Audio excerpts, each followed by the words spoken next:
उन्होंने शव को एक बड़े ड्रम में रखा और उसमें सीमेंट और पानी भर दिया ताकि शव सड़ न सके और किसी को इसकी बदबू न आए। उन्होंने यह ड्रम घर के एक कोने में रख दिया और सोचा कि किसी को उन पर शक नहीं होगा। आइए इस घटना को बिस्तर से सुने।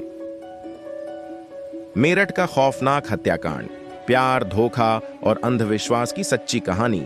मेरठ, उत्तर प्रदेश में 2025 में एक ऐसा हत्याकांड हुआ जिसने पूरे देश को हिलाकर रख दिया।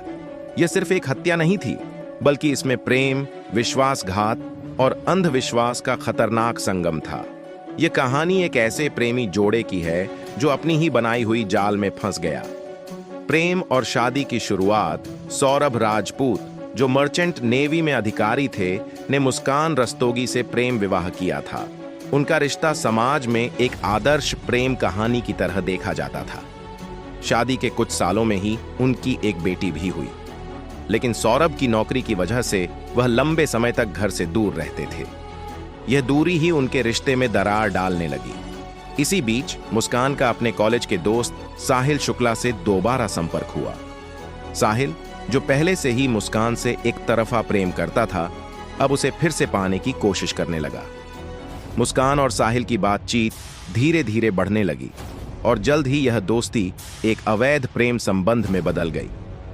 संदेह और साजिश की शुरुआत सौरभ को धीरे धीरे मुस्कान के व्यवहार में बदलाव महसूस होने लगा। उसने मुस्कान को साहिल के साथ कई बार फोन पर बात करते हुए पकड़ा।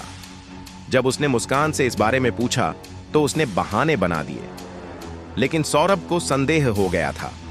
उसने मुस्कान की गतिविधियों पर नजर रखनी शुरू कर दी। एक दिन जब सौरभ अचानक घर आया तो उसने मुस्कान और साहिल को साथ देखा। यह देखकर वह आग बबूला हो गया और दोनों को फटकार लगाई। उसने मुस्कान को साफ साफ कह दिया कि या तो वह अपने परिवार को चुने या फिर साहिल को। मुस्कान ने साहिल को छोड़ने का नाटक किया, लेकिन अंदर ही अंदर वह और साहिल सौरभ को रास्ते से हटाने की साजिश रचने लगे। अंधविश्वास और हत्या की योजना, मुस्कान और साहिल का प्रेम धीरे धीरे खतरनाक मोड़ लेने लगा। मुस्कान ने साहिल को यह विश्वास दिलाया कि उसकी मृत मां की आत्मा उससे संपर्क कर रही है और उसे सौरभ को मारने का आदेश दे रही है। साहिल, जो पहले से ही मुस्कान के प्यार में पागल था, इस अंधविश्वास में फंस गया। साहिल और मुस्कान ने मिलकर एक योजना बनाई। उन्होंने तय किया कि वे सौरभ को पहले बेहोश करेंगे, फिर उसकी हत्या कर देंगे। उन्होंने इंटरनेट पर रिसर्च किया कि किस तरह बिना किसी सुराग के हत्या को अंजाम दिया जा सकता है। हत्या की रात 3 मार्च 2025 की रात मुस्कान ने सौरभ के खाने में बेहोशी की दवा मिला दी। जैसे ही सौरभ बेहोश हुआ, साहिल पहले से ही घर में छिपा हुआ था। दोनों ने मिलकर सौरभ का गला घोंट दिया, लेकिन हत्या को पूरी तरह से अंजाम देने के लिए उन्होंने उसका शव टुकड़ों में काटने का फैसला किया। उन्होंने शव को एक बड़े ड्रम में रखा और उसमें सीमेंट और पानी भर दिया ताकि शव सड़ न सके और किसी को इसकी बदबू न आए। उन्होंने यह ड्रम घर के एक कोने में रख दिया और सोचा कि किसी को उन पर शक नहीं होगा। शक और पुलिस की जांच हत्या के बाद मुस्कान और साहिल हिमाचल प्रदेश घूमने चले गए ताकि किसी को उन पर शक न हो। लेकिन जब वे वापस लौटे तो मुस्कान की बेटी ने बार बार अपने पिता के बारे में पूछना शुरू कर दिया।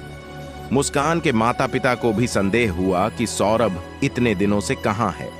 मुस्कान ने अलग अलग बहाने बनाए, लेकिन जब उसके पिता ने उसे सख्ती से पूछताछ की तो वह घबरा गई। इसी बीच पड़ोसियों को घर से अजीब सी बदबू आने लगी। जब पुलिस को इस बारे में सूचना दी गई तो उन्होंने घर की तलाशी ली और वह ड्रम बरामद किया गया जिसमें सौरभ का शव था। गिरफ्तारी और अदालत का फैसला, पुलिस ने तुरंत मुस्कान और साहिल को गिरफ्तार कर लिया। पूछताछ में दोनों ने अपना जुर्म कबूल कर लिया। साहिल ने पुलिस को बताया कि वह मुस्कान के प्यार में इतना अंधा हो गया था कि उसने अंधविश्वास के चलते यह हत्या कर दी। अदालत में इस मामले की सुनवाई के दौरान यह साफ हो गया कि यह सिर्फ एक हत्या नहीं थी, बल्कि यह प्रेम, धोखा और अंधविश्वास की भयावह सच्चाई को दर्शाने वाली घटना थी। अदालत ने मुस्कान और साहिल को उम्र कैद की सजा सुनाई। समाज पर प्रभाव और सीख, इस घटना ने पूरे देश को झकझोर कर रख दिया। लोगों ने यह समझा कि प्यार में अंधा होकर गलत फैसले लेना कितना खतरनाक हो सकता है। यह भी साबित हुआ कि अंधविश्वास किस तरह से इंसान को भटकाकर अपराध की राह पर ले जा सकता है। ये घटना हमें सिखाती है कि किसी भी रिश्ते में ईमानदारी और विश्वास सबसे महत्वपूर्ण होते हैं। अगर मुस्कान और सौरभ ने अपने रिश्ते में पारदर्शिता रखी होती तो यह घटना शायद कभी नहीं होती। मेरठ का यह खौफनाक हत्याकांड सिर्फ एक खबर नहीं है, बल्कि यह समाज के लिए एक चेतावनी है कि प्यार और विश्वासघात के बीच बहुत ही महीन रेखा होती है, जिसे पार करना किसी की जिंदगी बर्बाद कर सकता है।